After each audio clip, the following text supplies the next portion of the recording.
Tonight, we're going back in time. Back before lattes and Wi-Fi, before deodorant and dental floss, all the way to the late 18th century, where powdered wigs are flammable, your neighbors are suspiciously hungry, and someone's about to lose their head, quite literally. You're about to wake up in the middle of the French Revolution. Sounds exciting, right? You're imagining candlelit cobblestone alleys, revolutionaries shouting in passionate French accents, maybe a steamy romance with someone who owns a printing press. But let me stop you right there. You are not Marie Antoinette. You are not a dashing revolutionary with perfect stubble. You're not even a literate person. You are you, and you've just woken up in a flea-infested straw mattress behind a bakery that hasn't had flour in 3 weeks. Forget the castles, the corsets, the ideals of liberté, égalité, fraternité. You probably wouldn't last a single day. Because what they don't tell you in school is how much the revolution stake. In every possible way. The streets were filled with rotting produce, boiling sewage, and the slow, sour waft of body heat from humans who didn't know what bacteria was. Oh, and people kept fainting, from hunger, from heat, from watching heads roll into baskets. You'll experience it all. The panic, the gossip, the bread riots. You'll learn the difference between the Jacobins and the Girondins, mostly by watching your friends disappear. And if you think you're going to casually blend in with the locals, keep in mind, you don't speak 1790s Parisian French, your shoes are suspiciously symmetrical, and you're carrying a smartphone. So tonight, dim the lights. Maybe turn on a fan, one that doesn't blow in the scent of rotting garbage. Settle in under your modern blanket, grateful that it doesn't contain hay, mildew, or a few unintended insect tenants. Because what we're about to do is immerse you, completely, into a single day of life during the French Revolution. We'll walk the filthy streets. We'll stand in a bakery line that never moves. We'll dodge mobs, misinformation, and horse droppings. And as we do, your modern brain, the one that's used to antibiotics and ice water, is going to slowly realize this was no romantic uprising. This was chaos. This was survival. And it was exhausting. So if you like what you're hearing, this cozy little descent into historical horror, feel free to like, subscribe, and share it with someone who thinks they'd thrive in the 1700s. Spoiler, they wouldn't. Before we dive into today's story, I want to ask you something. Where are you listening from? And what time is it where you are right now? Because I know that you, me, and everyone else tuned into this video, we all share the same little habit, even if we're scattered across the world, far from one another. We all like to fall asleep to something calm, something slow, something just a little bit grim. Ready? Congratulations. You've just woken up in Paris, in the year 1793. Let's begin. You wake up in the dark. Not the kind of dark you're used to, not the gentle blue of a phone screen flipped over on the nightstand. This is black pitch, wall-thick darkness. You can't tell where the ceiling ends or where the walls begin, and there's a damp smell clinging to your nose that makes you wonder if someone died in here recently. You're on the floor. That much is clear. Or at least, something vaguely resembling a floor. It's straw, probably. Or old hair. Possibly a combination of both, seasoned with mouse droppings and despair. There's no pillow, but there's a dent in the earth your head's been slowly making over what must have been weeks. Your back itches. Your ankles are damp. Something just scuttled across your foot. You decide not to think about that. This is your bed. Welcome to the lower third of French society. You're in a single, crumbling room that smells like boiled onions, feet, and burning candle wax, although no candles are currently burning. You've slept beside 2 other people. One of them is your uncle. The other is your uncle's second wife, who's younger than you and snores like a forged bellows. Neither of them is particularly pleased that you exist, but they tolerate you because sometimes you come home with turnips. It's winter. You know this because your fingers are stiff and the edge of your blanket, a rectangle of something that once dreamed of being wool, has frozen to the corner of the wall. And then you hear it, the bells. The church bells ring in bursts, a sharp, hollow clang that echoes through the narrow stone alleys like a warning shot. It's 6 in the morning, and the city is awake. Or at least pretending to be. You drag yourself upright. It takes effort. Your body is sore from sleeping curled around the splintered crate, and your shirt, the only one you own, has stiffened from sweat and something that looks suspiciously like porridge. You peel it off your chest. It peels back slowly, like removing a plaster from a wound made of wool. Time to get ready for the day. And by get ready, I mean, slap some water on your face from the crack basin outside. Hope the chickens haven't frozen solid, and try not to step in whatever your neighbor's child left on the stoop. You shuffle outside. It's still dark. The kind of damp pre-dawn that feels like a sponge has been pressed against your face. Smoke drifts from windows, not the cozy, cinnamon-scented kind, but acrid plumes from burning garbage and damp firewood. You cough, which draws a suspicious look from the baker's apprentice, who's already stacking blackened trays beside a shuttered cart. And there's a smell in the air that cuts through the rest, meat. Which is strange, because nobody around here can afford meat. That usually means something is being burned that shouldn't be. Or someone. You make your way to the communal water pump, where 4 people are already fighting. One accuses the other of being a spy for the Jacobins.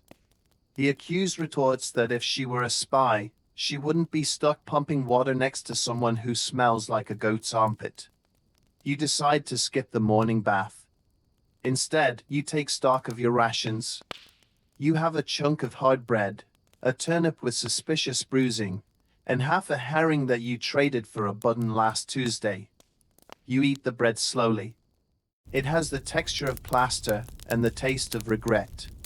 Somewhere in it is a rock, or a bone, or a very old bean. Someone screams in the distance, then laughs, then screams again. It's hard to tell if it's joy or horror. In 1793, the two are often the same. Welcome to Paris. The revolution is in full swing, and so is the madness. You head down Rue Saint-Antoine, your breath visible in the cold. Every other shop window is shuttered. A few have been smashed in. One has a crude painting of a guillotine over the door. Long live the Republic. It says beneath it, in angry, dripping red paint. Or maybe it's blood. Who can say? You pass 3 men arguing about the price of onions. One of them pulls out a pamphlet and waves it like a weapon. It's a screed from Robespierre, dense, self-righteous, and wildly popular. Nobody reads past the second paragraph, but they all nod solemnly. You do too. It's safer that way. Because speaking against the revolution means one thing: you're either a traitor or you're about to be made into an example. And examples lately tend to come with a basket. Someone offers you a frog. You decline, politely. And now comes the worst part of your morning, the toilet. Except, there is no toilet. There is only the alley. Or the bucket. Or, if you're lucky, the shared cesspit 2 doors down, which is currently frozen over. You settle for the alley. You're not proud of it. But pride won't keep you from exploding. As you squat behind a cracked barrel, you catch sight of a poster on the wall. Another public execution today. 2 nobles. A priest. And someone who said the bread was too hard. That last one hits a little close to home. You finish your business. You don't wipe. There is nothing to wipe with. You pull up your trousers and remind yourself not to touch your face for the rest of the day. So far, it's been about 90 minutes, and you're already exhausted. You shuffle back toward the square, arms crossed tight, trying to trap whatever body heat you haven't already donated to the frozen Parisian air.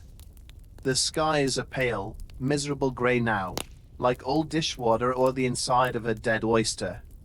A few birds circle overhead, mostly gulls. Opportunists like everyone else. You can tell they're watching for scraps, or fingers. You pass Madame Fournet's corner stand, or what's left of it.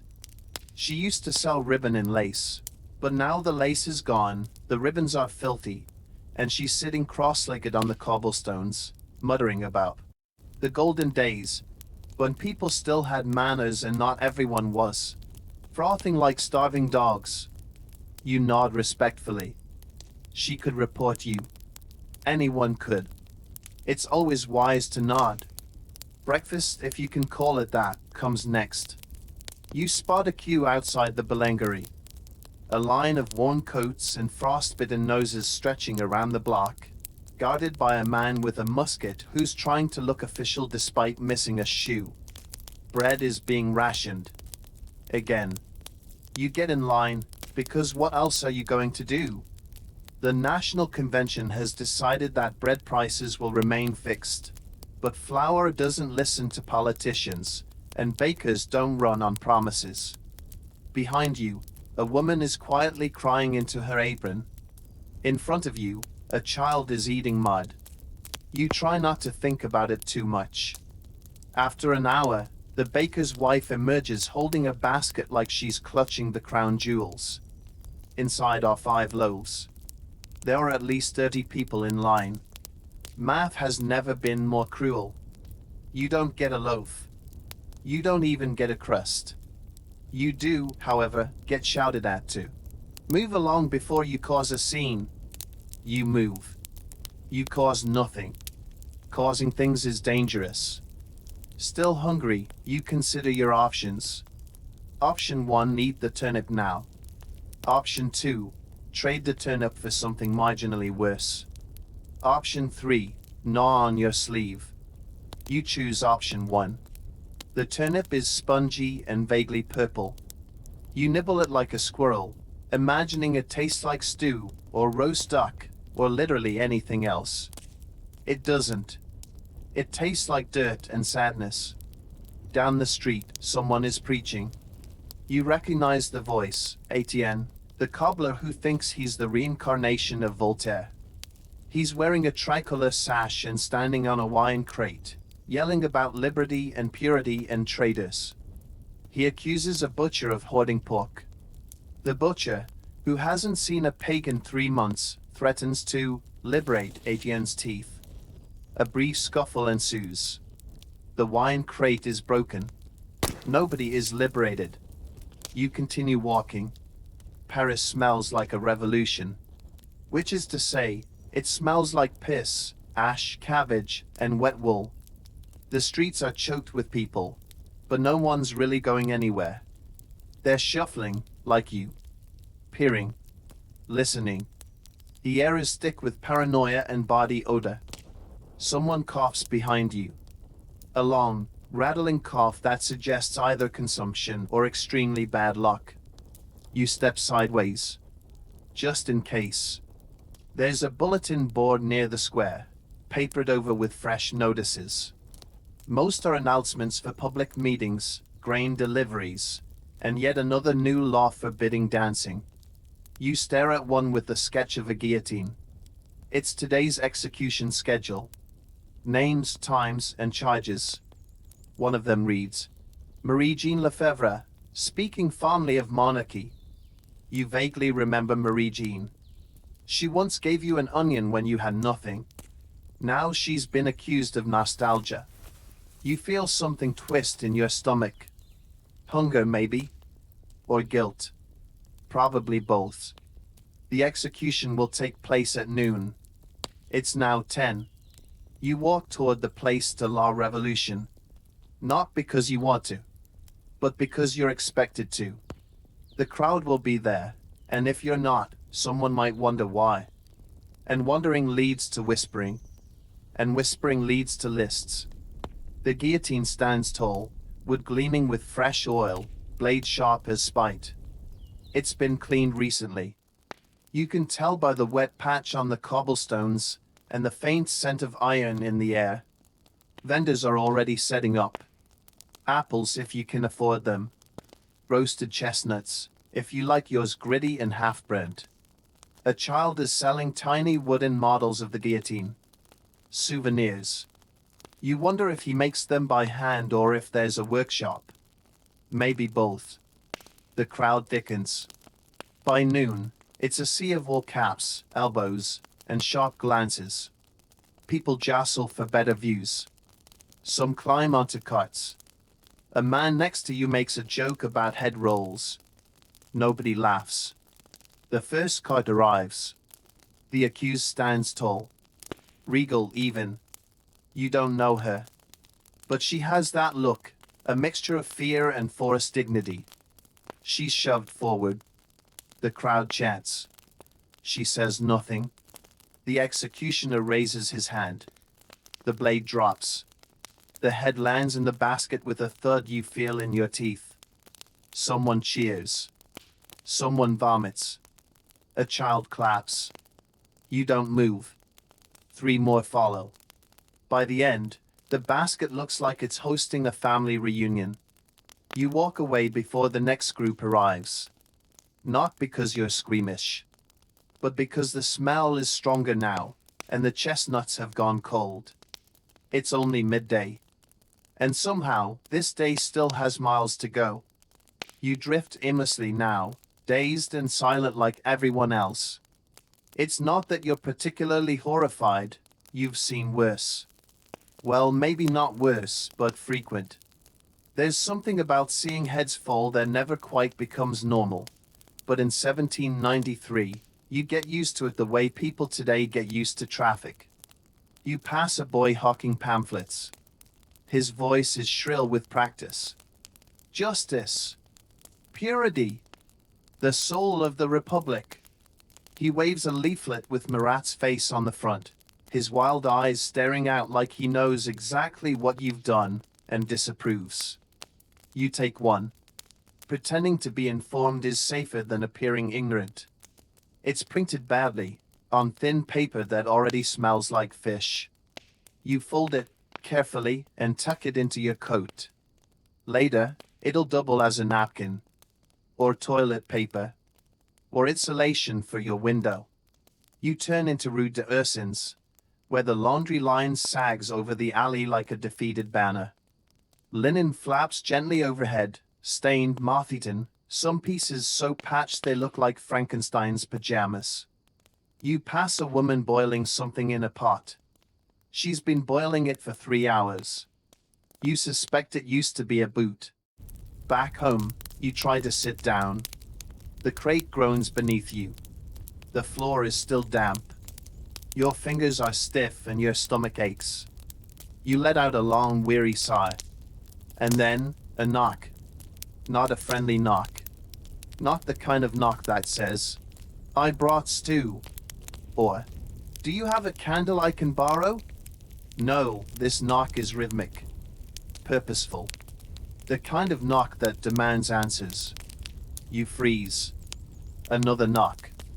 Louder. Your uncle opens the door. 3 men. Sans-culottes, judging by the red caps and the smell of vinegar-soaked cloth. They ask about your neighbor. The one who hasn't been seen since yesterday. The one who made a joke about Robespierre's haircut. You say nothing. You look surprised. You nod too much. They leave. You exhale. Your uncle looks at you and shrugs. Don't answer knocks. He mutters and disappears behind the curtain you use as a wall. Afternoon drags like a limp limb. The sun is barely there, more a suggestion than an actual presence. You try to nap, but your neck aches, your feet are cold, and someone in the next building is coughing with a wet urgency that sounds biblical. Eventually, The work bell rings. You drag yourself out again. You're not a tradesman. You're not a scholar. You're a body for hire. Today, you're shoveling ash out of chimneys. Tomorrow, maybe you'll scrape candle wax off pews. Yesterday, you helped a man dig a hole. He said it was for a tree. There was no tree. The work is hard. Cold. You can't feel your fingers. You nearly fall off the ladder. Twice. Your reward is a stale heel of bread and 2 sous, just enough to make you think you're not dying. By evening you're filthy. Your eyes burn. Your back feels like it belongs to someone else, someone very old and very upset. Dinner is a communal affair. You sit with 3 others around a dented pot. It contains cabbage water, 1 carrot, and what may once have been a pigeon. It's hot at least. And salty. Or maybe that's just your tears. Someone passes around a scrap of paper with the day's new decree.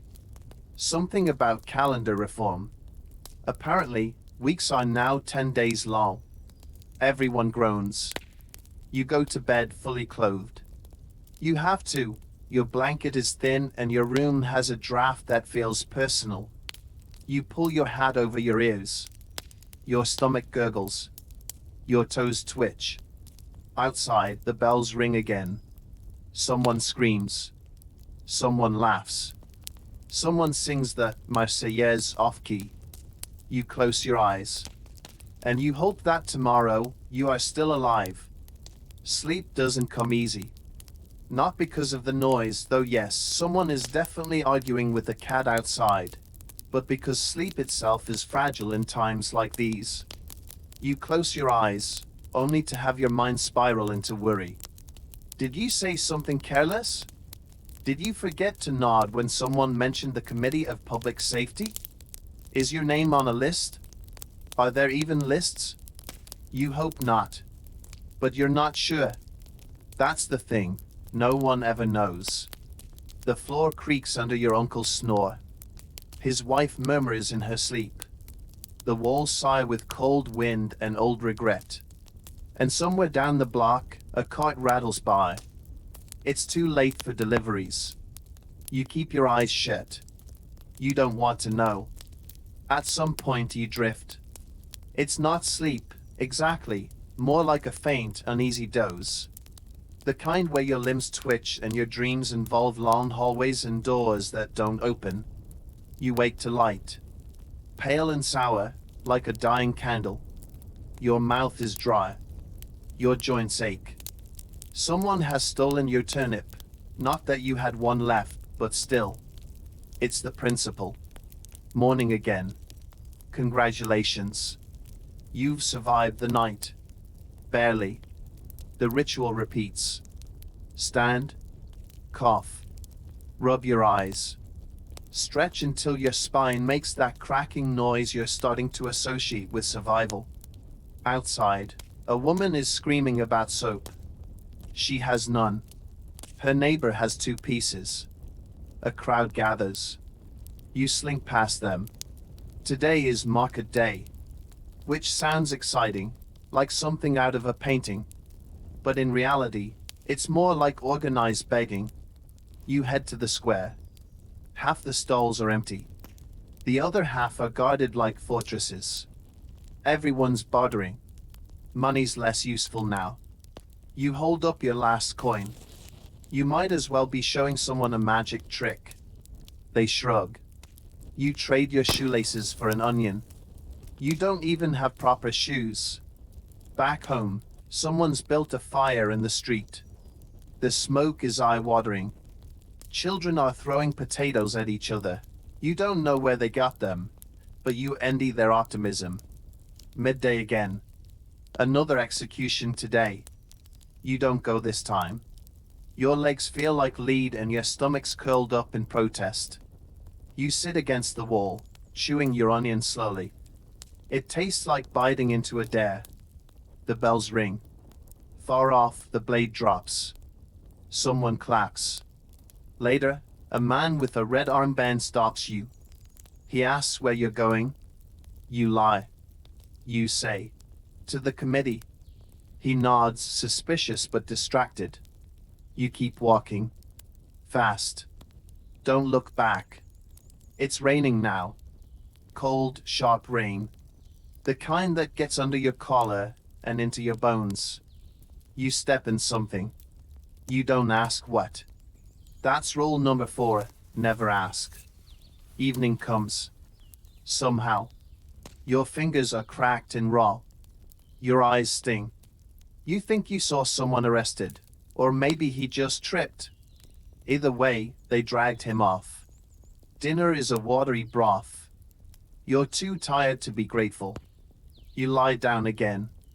The same splintered floor. The same sour-smelling blanket. The same prayers whispered into the mildew. Let me live. Let them forget I exist. Let me keep my head. You close your eyes. And once again, you wait for the dark to pass. By now, your concept of time is starting to blur. Is this your 3rd day? Your 5th? It doesn't matter.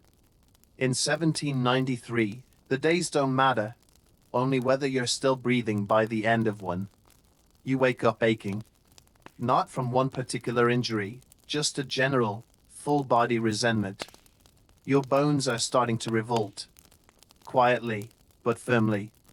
Outside, the bells toll again. Not the church this time, the civic bell. That one only rings when someone important has died. Or when the price of flour spikes. Or when someone drops a note in a suggestion box that says, Robespierre looks tired. You shuffle to the pump. The water today has a hint of iron. You don't ask why. That's rule number 7, never wonder too hard. A neighbor whispers that there's a new proclamation. Everyone has to wear a cockade. The red, white, and blue pin that proves you're loyal. You don't have one. But you do have a ribbon that used to be green, and with enough dirt and hope, it might pass as blue. You pin it to your hat. Just in case. Your job today is sweeping. Literally. You've been conscripted by the district watch to clear debris from the southern avenue. Patriotic cleanliness, they call it.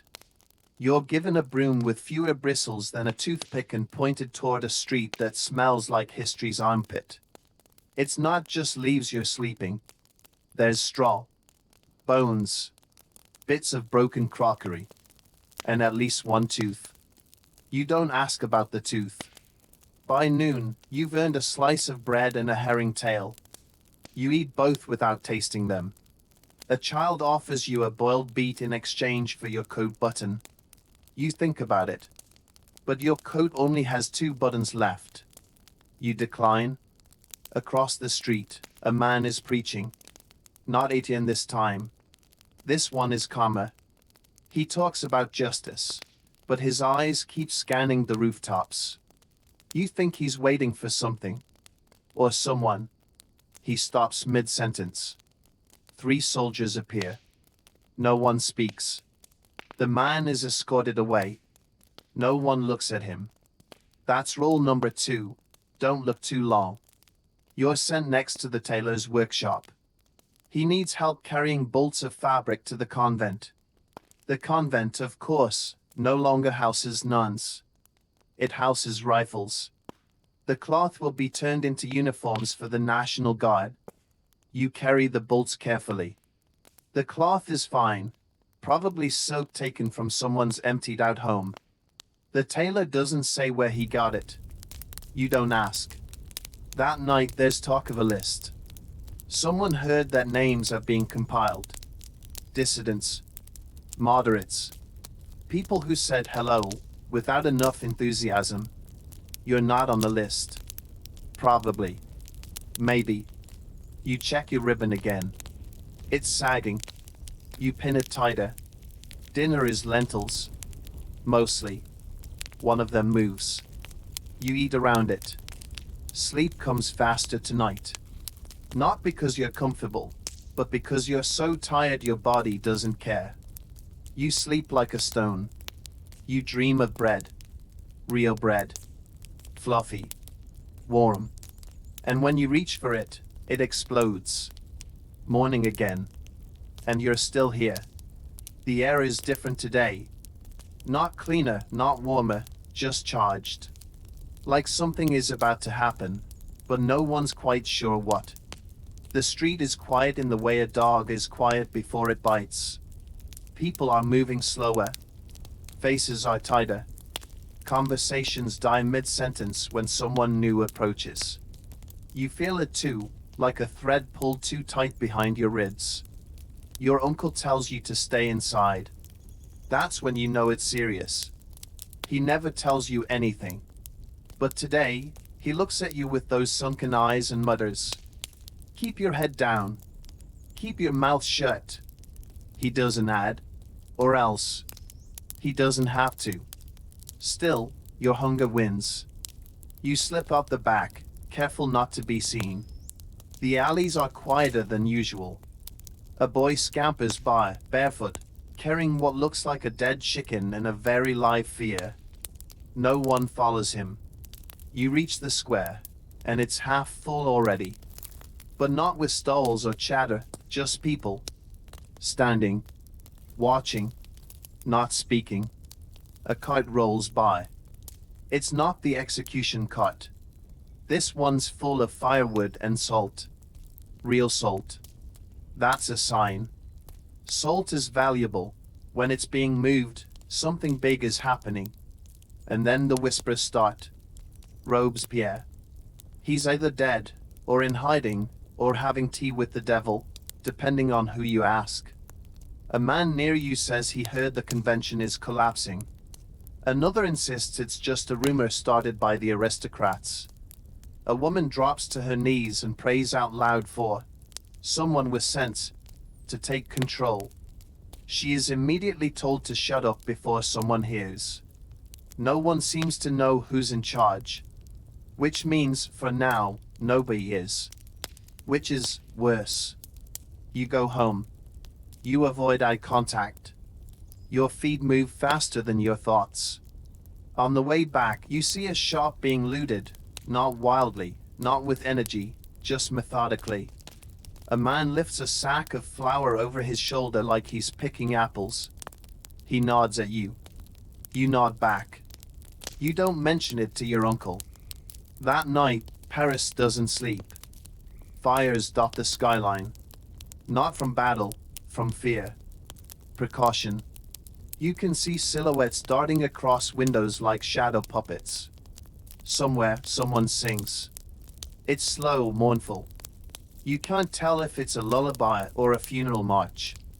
You lie awake, every sound loud in the silence. You've wrapped yourself in your thin blanket like armor. It's not enough. Then comes the knock. Not on your door. On the door 3 houses down. Voices. Movement. A cry, quickly muffled. A scream, short, sharp, final. Footsteps, retreating. You don't move. You don't breathe. You wait until the silence returns. In the morning, that house is empty. Door open. A smear of something on the steps. No one says a word. Not a single glance. The market is abandoned. You scavenge half a radish from under a crate. You eat it without peeling it. You don't care anymore. The sky is pale and bleached, a dirty sheet hung too long in the rain. Somewhere, a bell tolls. Not for anyone in particular. Just to remind everyone it still can. You think about the list again. The one with names. Maybe yours is on it now. Maybe not. But you pin your ribbon anyway. Because hope is expensive. And paranoia is free. Rain starts in the late afternoon. Not a gentle sprinkle. Not the poetic drizzle of novels. This is the kind of rain that feels personal. As if the sky has finally had enough of your nonsense and decided to punish you directly.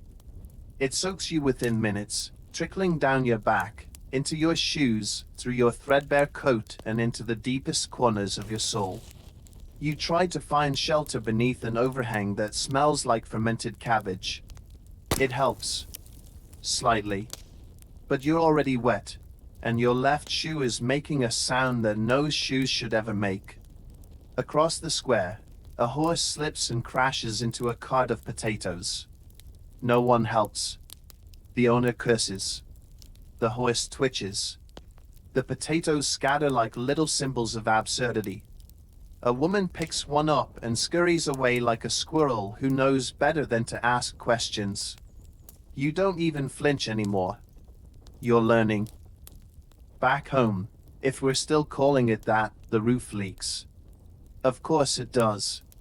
A steady drip lands in a tin cup beside your bedding. Plink, plink, plink. It's rhythmic. Soothing. In a depressing, soul-eroding kind of way. Your uncle is silent. He has been since last night. He doesn't look at you. He doesn't look at anyone.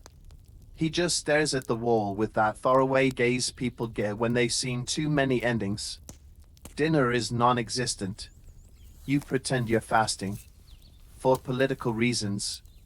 Revolutionary solidarity or something. That sounds better than, I haven't eaten in 36 hours and may chew my own sleeve. Someone knocks again.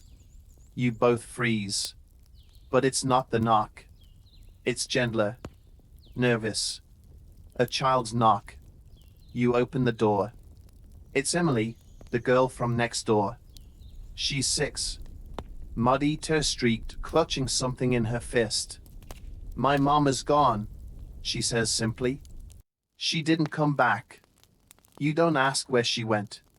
There are too many possibilities, and none of them end well. You bring Emily inside. Give her the driest corner of the floor. She curls up without complaint. Children adjust faster than adults. It's survival. She shows you what's in her hand, a crust of bread, no larger than a coin. You break it in half. Share it in silence. Neither of you choose. You just let it dissolve, like a communion wafer made of sawdust. Night comes heavy, full of wind and strange noises. You don't sleep. Not really. You doze with one eye open. One hand on the floor, like the earth might try to run off without you. In the middle of the night, you hear something new, laughter. Real laughter. From outside. You creep to the window. 3 drunk men, arm in arm, singing something profane. One wears a stolen military coat. One has a jug of something that might be wine. The third is missing his pants. They dance down the alley like chaos incarnate. You watch them vanish around the corner. And for a brief moment, just a second, you smile. Because even in this endless, saggy, blood-soaked nightmare, people are still ridiculous. Still human. Still here. Morning brings fog, thick, damp, and untrustworthy. The kind of fog that muffles sound and makes you question whether the buildings around you are real or just suggestions in the mist. You wake stiff and sore. The tin cup is full. The room smells like mildew and regret. Emily is still asleep, her tiny body curled like a snail, one hand clutching the frayed edge of your blanket. You cover her better. The gesture feels almost holy. You venture out early, hoping to beat whatever passes for a crowd. The fog makes everyone quieter. You pass a man in a tricorn hat who vanishes into the whiteness like a ghost. For all you know, he was a ghost. Or a tax collector. Both are equally terrifying. At the pump, no one speaks. Someone's left behind a scarf, sodden, gray, wrapped around the handle like an offering. You leave it there. That's rule number 8. Never touch anything that isn't yours. Back home, your uncle finally speaks. They're turning on each other now, he says. You pause mid-step. Who? He shrugs. The committee. The Jacobins. All of them. You nod slowly, as if this somehow makes you safer. But it doesn't. It just means the heads will roll faster now, and possibly in your direction. Later, a new proclamation goes up. You're not sure what it says. The print is blotchy and your reading skills are best described as enthusiastic but lacking. But everyone stares at it like it's a death sentence written in poetry. A woman near you mutters, "We're next." She doesn't specify who we are. Nobody asks. You spend the afternoon helping patch a roof. It's not your roof. It's not your building. But someone offered you a boiled egg to climb a ladder and hammer nails. You accept. You'd accept almost anything for a boiled egg. Even death. The sky stays gray.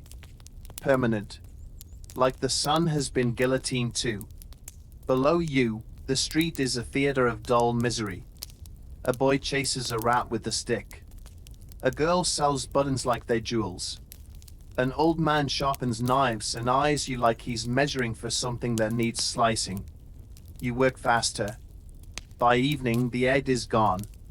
You ate it slowly, reverently, like a sacred text. The yolk was greenish. You didn't care. Emily has drawn something in soot on the wall. A house, a sun, a very questionable dog. You praise it anyway. She beams. For 2 minutes, the world feels survivable. And then there's a knock. This one isn't gentle. It's not loud either. It's deliberate. Rhythmic. Your uncle's eyes widen. He doesn't move. You freeze. Emily squeezes your hand without realizing it. The door creaks open. It's not soldiers. It's your neighbor, Madame Fournier. Her eyes are red. She's missing a shoe. "They took my husband," she says. "He said something about the weather. They said it was counter-revolutionary." She doesn't cry. She just stands there, stunned, like someone who's lost a word mid-sentence and never got it back. You let her in. You boil water, even though there's nothing to put in it. She sits. Emily curls into her lap. Your uncle stares at the ceiling like it owes him money. Nobody speaks. The wind howls outside. Another night begins. You're still alive. You're still waiting. The night feels longer than usual. Time stretches like taffy pulled too thin, each hour dripping into the next with the weight of silence and breath held too long. Madame Fournier doesn't move from the corner. She just stares at the fire, or at the space where the fire would be if you could afford kindling. You give her half of a beet you've been hiding under a loose floorboard. It's soft and smells faintly of earth and mildew, but she takes it like you've offered her a crown. She chews slowly. You all do. Emily sleeps again. Kids are good at that. Her body seems to fold in on itself like a warm, breathing origami. You wish you could follow her into that fog of dreams, but your mind is buzzing, loud and useless. Outside, the wind has found a loose shudder and is making it thwack against a nearby wall like a drunk rhythm section. A dog barks. Distant, sharp. Then nothing. And then, more bells. Not the morning kind. These are urgent. Frantic. Like the city itself has stubbed its toe and now wants everyone to know about it. You all sit up at once. Even your uncle, who hasn't acknowledged bells in weeks, stiffens. Something's happened. Madame Fournier whispers. You press your ear to the wall. Shouts. Boots on cobblestones. The specific kind of chaos that means someone important is about to be arrested. Or already has been. A knock at this hour could be a death sentence. But it's not a knock this time. It's just noise. All around you. Like the buildings are exhaling the news. You slip outside. It's cold. Bitter.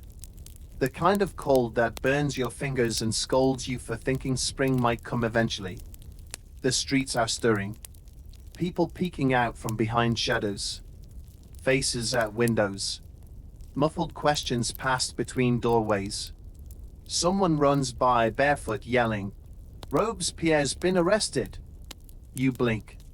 Another voice. They shot him in the jaw. Then laughter. Shock, nervous. You stand in the middle of it, stunned. You don't know whether to cheer or hide. Is this good? Is it bad? Is anything good anymore? You return home. Close the door behind you. Robespierre, you say softly. Your uncle nods once. Then it's starting. He doesn't explain what. He doesn't need to. The terror has devoured its architect. Which means everyone else is next. You lie down that night under your crusty blanket, with Emily's tiny toes pressed into your ribs and Madame Fournier snoring softly into your arm. You should feel hope. Relief. Something. But all you feel is the eerie silence of a guillotine being cleaned for its next performance. Outside, Paris sleeps with one eye open. So do you. Another day gone. You're still here. The morning after Robespierre's fall is unsettling in its quiet. No bells, no shouts, no declarations nailed to doors by boys with ink-stained fingers and suspicious energy. Just fog again. And the creeping realization that when the man who organized the executions is gone, the rest of you are standing around wondering what happens next. You wake slowly, your limbs as reluctant as your thoughts. Emily is still warm beside you, a patch of soft humanity in a city that's forgotten how to breathe without suspicion. Madame Fournier is already up, staring at the wall with an intensity that suggests it might someday answer her. There's no breakfast. Just stale air and a shared look that says, do we even go outside today? You do. Because it's either that, or sit and wait for the roof to collapse, which, given the ominous creaking, is entirely possible. The streets feel different. Like someone's taken a broom to the mood and left it swept but unsettled. People walk a little straighter, a little faster. Not because they're happier, no one's foolish enough for that, but because confusion is its own kind of fear. A group gathers near the Palais Royal. You inch closer, is open, heart cautiously curious. They say the convention's taken back control. Someone mutters. And the committee's being purged. Adds another. Purge? Someone else spits. Isn't that what he did?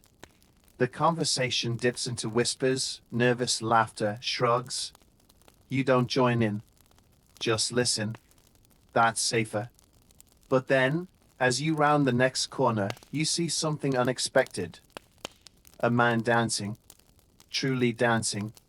Arms wide, coat flying behind him, boots slapping the stones like a one-man orchestra. He's spinning, cackling, shouting into the sky. Free again! I can breathe! Someone throws him a potato. It misses. Still, he grins. He's mad, clearly. But you envy him. Because hope, real hope, is dangerous. It makes people visible. You duck into a side street. Today's task is less grim. You're helping dig latrine trenches outside the city. Not glamorous, but better than chimney sweeping or corks counting. And it pays, a copper coin and half a cabbage. The work is filthy. Naturally. You're handed a shovel that's seen better centuries. The ground is muddy, heavy. You dig beside a man who smells like vinegar and lost bets. He hums something vaguely cheerful. You don't ask questions. Rule number 10. If someone is happy and it doesn't make sense, let them be. Back home, there's something odd in the air, relief. Tiny, cautious, barely there, but real. Your uncle talks. Properly talks. Says things like, maybe now the markets will open up again. And, perhaps we'll see coffee back in the cafes. You nod. Smile, even. Madame Fournier hums while patching a hole in your coat. Emily draws you again, this time with a hat and Bose shoes. You keep the drawing, folded into your coat pocket like a relic. Dinner is turnip stew. Actual stew. With salt. The luxury stings your tongue. You sleep more deeply than you have in weeks. No bells. No knocks. Just the sound of quiet breathing and rain against the window. And for the first time since this waking nightmare began, you dream of something other than survival. Morning comes without dread, and you almost don't trust it. The sky is still gray, the air still cold, your blanket still smells like regret, but something is different. Lighter. Like Paris has loosened its collar just a bit. You wake with a cautious stretch and notice that your joints don't scream quite as loudly. Even your back has stopped threatening to mutiny. Emily is already up, tracing shapes on the foggy window with her finger. She's humming. You don't recognize the tune. Maybe she made it up. Maybe that's what freedom sounds like. You go outside and find people walking with actual purpose. Not to flee, not to hide, not to spy on the neighbors, but to do things. To live. A man is sweeping his doorstep. A woman hangs laundry in a window without glancing over her shoulder first. The corner where Etienne used to rant is quiet now, but not ominous, just calm. You visit the baker again. The line is short. The musket guard is gone. And miracle of miracles, the bread is warm.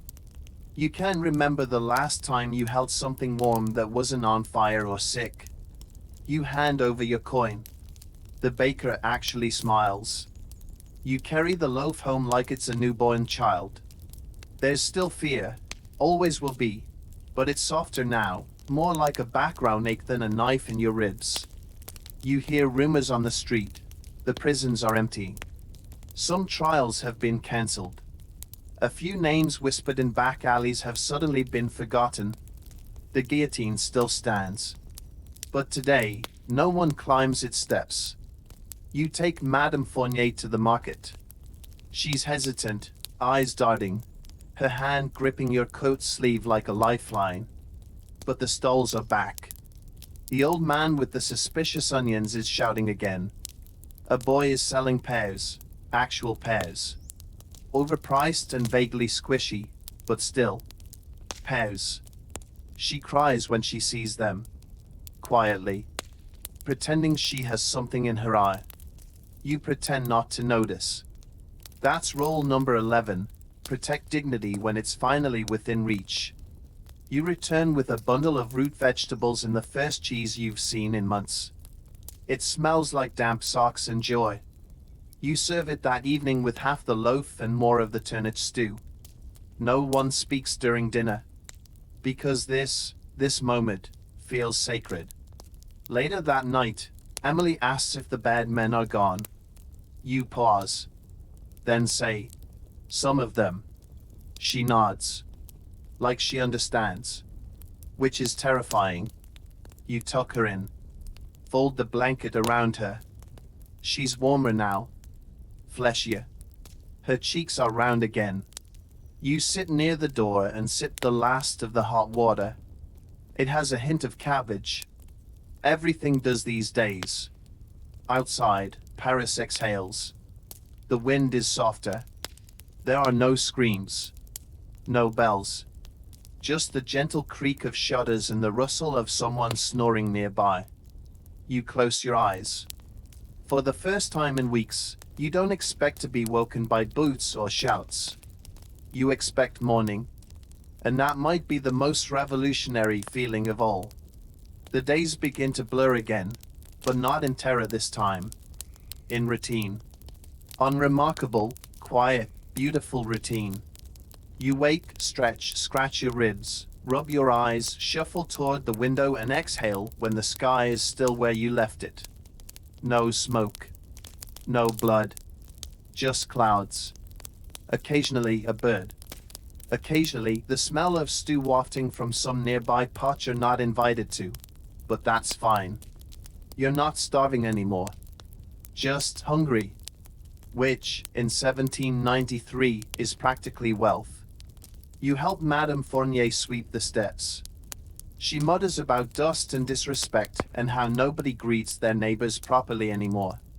You nod and agree, as if you've lived here for decades instead of days. Familiarity is the currency of safety. Emily returns to being a child. She laughs again, draws again. She finds a kitten, scrawny, shivering, possibly part rat, and names it Liberté. You all pretend it's charming instead of mildly horrifying. Your uncle starts going outside again. Slowly. Like someone testing a frozen pond. He sits on a barrel near the baker's and talks to an old friend about fishing. You didn't know he had friends. In the afternoons, you help patch a roof. Not because you have to, because it needs doing. The man in charge of the tools even lets you borrow a real hammer. A new one. He says it was meant for his cousin, but the cousin lost his head. To a fever. He clarifies, then adds, a political one. You nod. You've learned to nod a lot.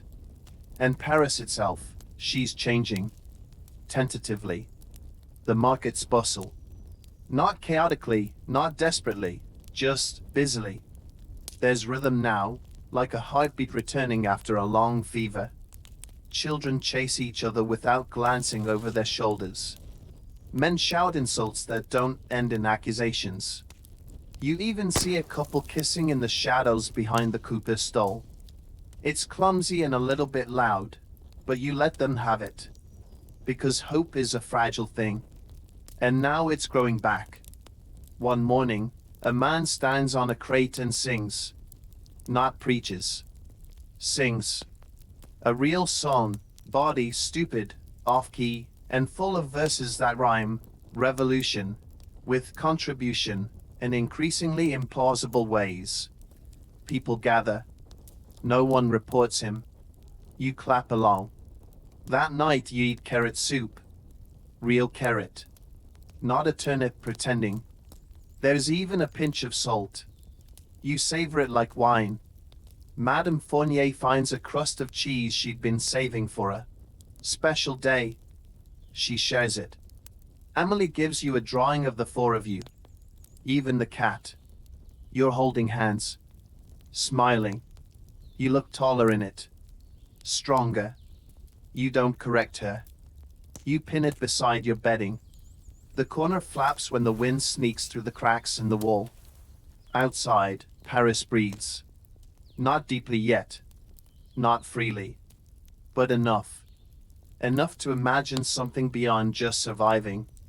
And tonight, as you curl beneath your scratchy blanket that somehow doesn't feel quite as awful anymore, you sleep like someone who expects to wake up. You wake to birdsong. Actual birdsong. Not pigeons fighting over garbage or crows gossiping about the latest public hanging. Just a plain little bird, probably stupid, definitely cheerful, perched on a cracked windowsill and chirping like it owns the world. You hate how much you love it. The light is soft. Paris is stretching, yawning. Even the bells, yes, they're back, ring with something less dire. Less like a summons to judgment, more like an impatient bakery owner telling everyone it's time to queue up again. You stretch. Your joints still ache, but it's a normal kind of ache now. The kind that says, you've been doing things. Not. You might be dying. It's an improvement. You start your day with water that doesn't taste like metal, and bread that doesn't require a chisel. You trade a scrap of cloth for a pear, overripe, bruised, perfect. You eat it slowly on the walk home, letting the juice drip down your fingers like luxury. There's talk of reopening the theater. Not officially, not grandly, just whispers, quiet rehearsal sounds drifting through cracked shutters. Someone plays a violin badly. Someone else reads lines from a play no one remembers. You pass by and smile. Hope sounds ridiculous. And necessary. Madame Fournier has taken up knitting again. She says nothing about it, but her hands are busier, steadier. She even muttered something sarcastic the other day. You almost cried. Emily goes missing for a few hours and comes back covered in chalk and smelling of mint. You scold her gently, and she hands you a rock. For your collection, she says. You don't have a collection, but you start one. The rock is ugly. You love it. That night there's music. A man with a fiddle. A woman with a cracked drum. Children clapping, a few adults joining in. Laughter that doesn't sound desperate. Laughter that bubbles up from somewhere new. You don't dance, not yet. Your body still remembers too many things. But your foot taps. And that's something. Later you lie awake, not from fear, but from the luxury of stillness. The room is quiet. Emily's breath is soft. The cat, yes, the cat is still alive, purrs like a broken kettle. Your uncle snores. Madame Fournier mutters in her sleep about shoes. You listen to it all like a lullaby. You think maybe I'll learn a trade. Maybe I'll write down the songs we heard tonight. Maybe I'll grow something in that cracked pot outside. You don't think about the guillotine, or lists, or boots on stairs. You think about bread, about the stupid rock, about tomorrow. And you smile, just a little, as sleep finally takes you. Because tonight you didn't just survive. You lived. Morning slides in gently this time.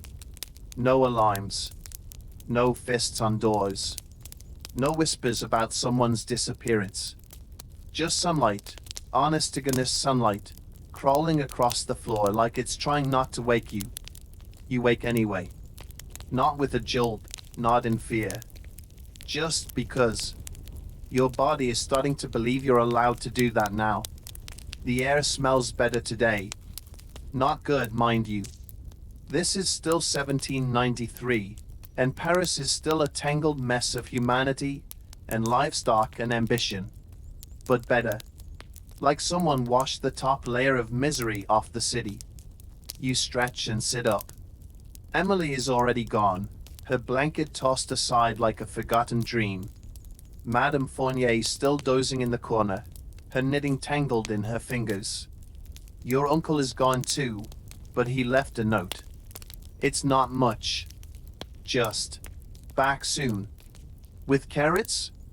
But it's written. In his own hand. You don't even question where he got the paper. You go outside. The street is alive. Not buzzing, not manic, just comfortably, lazily alive. Someone's baking. You can smell cinnamon, or at least something pretending to be cinnamon. A woman is singing as she sweeps her doorstep. The lyrics are indecent, but her voice is lovely. You smile. Because things are different now. You meet a man selling herbs from a cart. Actual herbs. Green, fragrant, not entirely wilted. He tells you his cousin used to sell spices in Lyon. You nod. Everyone had a cousin who used to do something. You buy a sprig of something minty. No one tells you what it is. Doesn't matter. You chew it slowly and feel almost civilized. Later you help patch a door. You don't get paid, but the woman gives you a bowl of soup that tastes like onions and dreams. You sit on her stoop, sipping it with both hands, watching the world pass by in its strange new rhythm.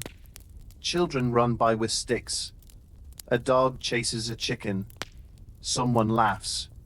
Someone sneezes. You realize it's been hours since you heard the word trader. In the evening, people gather. Not for speeches. Not for panic. Just to sit. A few stools, a crate or two, even a rug someone miraculously preserved. You join them. Because what else is there to do but sit and watch the city breathe? Someone plays a flute. Badly. No one complains. Someone else reads a poem. You don't understand half of it, but the rhythm is nice. Emily appears with a flower, or a weed pretending to be a flower. and tucks it behind your ear with all the ceremony of a coronation. You leave it there. Because why not? Dinner is lentils again. But you have salt. And someone found a carrot. And someone else brought pepper, or something close enough to it. You eat slowly, like a rich person. Because in that moment you are. Later, as night falls, you sit by the window and breathe in the strange new air of peace. It's still raw. Still fragile. But it's here. And for the first time in what feels like forever, you believe it might stay. The next morning, the bells ring again. But this time, it's not fear they bring. It's rhythm. Structure. A return to something that resembles life before things got sharp and dangerous. People don't flinch. They nod. They listen. A few even smile, like the sound is an old friend. You step outside and realize something truly absurd. The cobblestones have been swept. Not well, not thoroughly, but enough that your boots don't stick. Enough that you can see a hint of color beneath the grime, pale, dusty stone, peeking through like it's waking up with the rest of the city. At the bakery, the line moves faster. You don't need to elbow anyone. No guards. No shouting. Just a quiet, respectful exchange, coin, loaf, nod. The bread is dense but warm. The woman behind you says, "Bless the oven." You both laugh because it's the dumbest, truest thing either of you has heard all week. You take your loaf and share it with Madame Fournier, who's sitting by the window patching socks with military precision. She doesn't thank you, she just tears off a piece and starts chewing like it's her birthright. And honestly, it is. You check on Emily, who's playing with Liberté the cat and two buttons she's declared to be soldiers. They appear to be arguing about who gets the last piece of imaginary cheese. Your uncle returns mid-morning. He has carrots. Actual carrots. 3 of them. Fat, orange, and somehow more beautiful than anything that's ever been displayed in a palace. He drops them on the table with a satisfied grunt and sits down like he's just returned from conquering a small nation. You all stare at the carrots in reverent silence. And then Madame Fournier snorts. Then you do. Then your uncle, then Emily, and for the next full minute, your small, worn-out room is filled with the sound of laughter. Loud, messy, choking laughter. The kind that makes your ribs ache and your eyes water. You don't even know why. Maybe because it feels like the first time you're allowed to. Later, you help hang a line of drying laundry, this symbol of normalcy in every corner of Paris now. Someone's washing a tablecloth.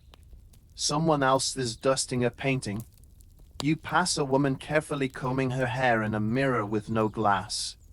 She nods at you. You nod back. That's rule number 1 now, we made it. At the pump, someone starts telling a joke about the National Convention. And people laugh. Not nervously. Not watching for shadows. Just laugh. That evening there's soup. Carrot soup. With herbs. It's rich and earthy and tastes like the future. You dip your bread in slowly, trying to stretch the moment. Emily draws a picture of the meal. It's mostly orange blobs and stick figures, but you frame it in your mind like a masterpiece. And when night falls, you lie on your pallet and stare at the ceiling, fingers behind your head, stomach full, heart strangely light. No boots. No bells. No screams. Just the creak of the beams and the soft snore of a cat. You think tomorrow I'll plant something. Maybe even smile at a stranger. And the strangest thing of all? You believe you'll get the chance. The next morning, the city seems to exhale, a long, slow breath that stretches from one crooked rooftop to another. For the first time in weeks, maybe months, the air feels cleaner. Not actually clean, mind you. This is still Paris, and a rat just scuttled by carrying a very dead, very unbothered pigeon. but cleaner in spirit. You rise before the sun has quite made up its mind. The streets are cool and blue, quiet except for the distant scrape of a broom and the occasional horse that, like you, is still surprised to be alive. You walk. Not to flee. Not to scavenge. Just to walk. To see the city not through the lens of danger or despair, but with something almost like curiosity. You end up on a bridge, one of the smaller ones, less famous, more honest. The river below moves slowly, like it, too, is recovering from a long, feverish nightmare. You sit on the edge and watch the world drift by. A barge loaded with sacks of grain. A fisherman who looks far too optimistic.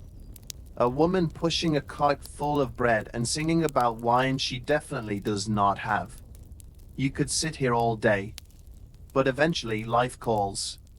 You return to your alley, your corner, your version of home. Emily is sitting cross-legged on the floor, teaching Liberté to shake. The cat is not interested. Madame Fournier is slicing what appears to be a real onion. Your uncle is repairing a boot with more concentration than you've ever seen him use on anything. And in that moment, you realize something uncomfortable. You've made a life here. Not a good one. Not an easy one. But a life. The horror didn't vanish. The fear didn't dissolve. But it became background noise, like the creak of old wood or the smell of cabbage. Always there, but no longer everything. You spend the afternoon helping dig a garden. Yes, a real garden. In a yard behind a bakery that hasn't baked anything in weeks but still insists it will someday. You plant onions. Radishes. A few herbs someone swears are good for coughs. The soil is rocky and half-frozen and smells faintly of despair. But you plant anyway. Because planting is what you do when you plan to stay. That night, someone starts a fire. A legal one, for warmth, not rebellion. People gather around it. Share food. Stories. Someone even has a bottle of something strong and foul and perfect. They pass it around. You take a sip. It burns all the way down. You cough once. Then laugh. And so do they. You talk about silly things. About the cat. About Emily's drawings. About the time someone saw Robespierre trip over his own robe. No one knows if it's true, but no one cares. You tell a story too. About waking up in a city that wanted you dead. And going to sleep in one that, somehow, made room for you. And as the fire dies down, and the stars blink quietly into place above the soot-streaked skyline, you walk home with a full belly and something heavier in your chest. Not fear. Not even relief. But hope. The final days of that Parisian summer drift by like pages in a book you never meant to start but now can't put down. You mark the passage of time not by executions, not by proclamations, but by smaller things. The return of butter, the repair of the bell tower, the moment Emily grows out of her shoes. One morning, you wake to the scent of fresh bread and roasted garlic, and realize that you've stopped holding your breath. The guillotine? Still there. No one's foolish enough to pretend it's gone. But it's quieter now. Dusty. Almost forgotten. Like an old weapon mounted above a fireplace. More memory than menace. You hear rumors. Of leaders changing. Of trials ending. Of peace, or something like it, seeping into the cracks. One evening you're invited to dinner. Not, come scavenge soup from a pot too thin to reflect the moon, but an actual invitation. A folded scrap of paper delivered by a boy with ears too large for his hat, and a grin wide enough to sell forgiveness. It's from the tailor's wife. She's roasting a duck. You didn't know anyone had ducks. You go. And it's lovely. The table is cracked. The chairs don't match. The wine tastes like varnish. And it is, without question, The best meal you've ever eaten. People talk. Not about who disappeared last week or who's been accused, but about weather, sewing patterns, that funny man who fell into the fountain. Paris is relearning how to be boring, and it's glorious. You bring home a scrap of duck skin wrapped in cloth. Emily acts like you've brought her the moon. She shares it with Liberté, who probably throws it up on your blanket. You all laugh until your sides ache. Your uncle builds a birdhouse. You don't ask why. It's hideous. But birds move in. Madame Fournier begins keeping a diary. You catch her writing once, tongue between her teeth, brow furrowed. She writes about soup and socks and how the cat is clearly possessed. You patch the roof. Not because it's leaking, but because you want it to last. And one day, as the sun sets over a street that no longer reeks of burning and blood, Emily tugs your sleeve and asks, "Will it stay like this?" You crouch beside her, look into those wide, cautious eyes, and you say, "I don't know," because that's the truth. But then you add, "We'll try," because that's what people do, after all the horror, after the fear. They try. They plant gardens. They roast ducks. They rebuild things that were broken and call them home. They hold on, and they help others hold on too. That night you lie in your creaky bed, wrapped in your scratchy blanket, in your crooked, beloved corner of Paris. And you sleep deeply. Not out of exhaustion, not from hunger, but from peace. Because you, who would not have lasted a single day in the French Revolution, have lasted day after day after day. And now the revolution is over. And you are still here, still breathing, still human, and finally, mercifully, still free. If you made it this far, thank you for sharing this long, strange, and slightly grim journey with me. If you found yourself a little more relaxed, or even just a little more grateful for clean socks and indoor plumbing, consider giving this video a like, subscribing, or sharing it with someone who thinks they were born in the wrong century. Spoiler, they weren't. And before you go, I'd love to know, which part of this little trip to revolutionary Paris surprised you the most? Or made you laugh? Or squirm? Drop it in the comments below. I read every single one.